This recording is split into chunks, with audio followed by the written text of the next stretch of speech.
this clip we're going to explore using a strap lying on our back to help create mobility and connection from the leg bone to the pelvis. So you'll just need a strap for this practice. And if you want to lie on a yoga mat, you can do this on the floor as well. If you need something under your head, go ahead and take something under your head. And just taking a moment to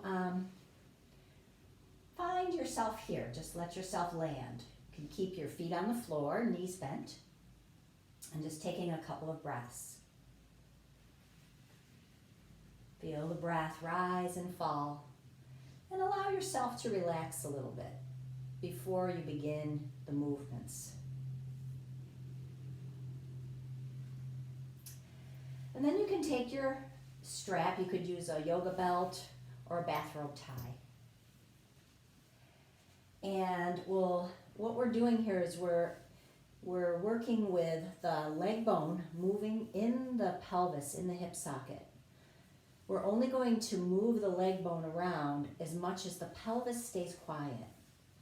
So as I take my strap to the ball of this foot, and I'm going to hold the strap, one strap in each hand with elbows on the floor.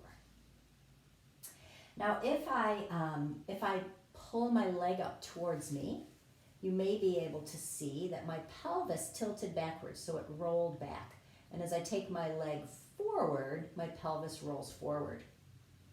So that's telling me that the movement is primarily coming from the lower back rather than right where the leg bone meets the pelvis. So what I'd like to have you work with here is being aware of just the leg moving in the pelvis. In other words, the pelvis staying quiet and not rolling. So as I hold one strap in each hand, I'm going to go into rotation with my leg bone. So that means that I'm spinning the thigh bone in the hip socket. And because the thigh bone has a ball-like quality at the top of the leg bone, it is designed to spin.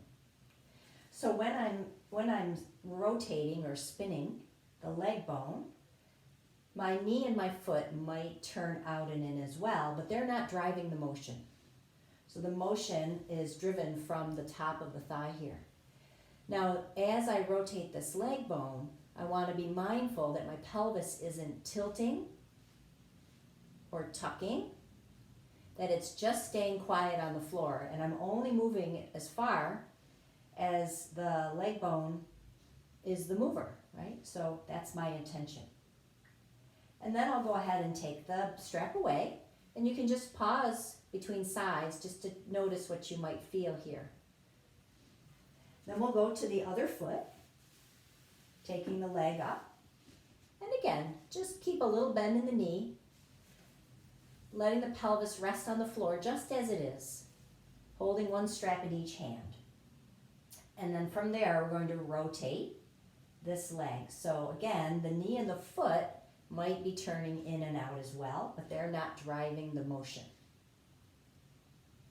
So you might notice that there's a little bit of jumpiness or a little bit of stickiness. And that's normal. What I would recommend is that you move in a range that feels smooth.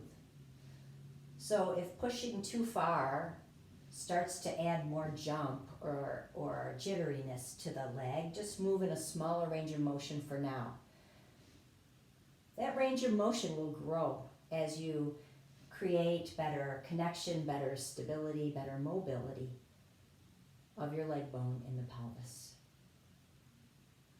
And then go ahead and take the belt away. Come back into your relaxed position. You can have knees bent and just take a couple of breaths.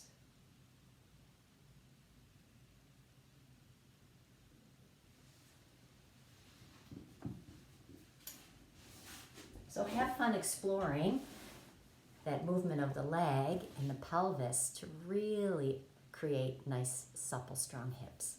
Enjoy.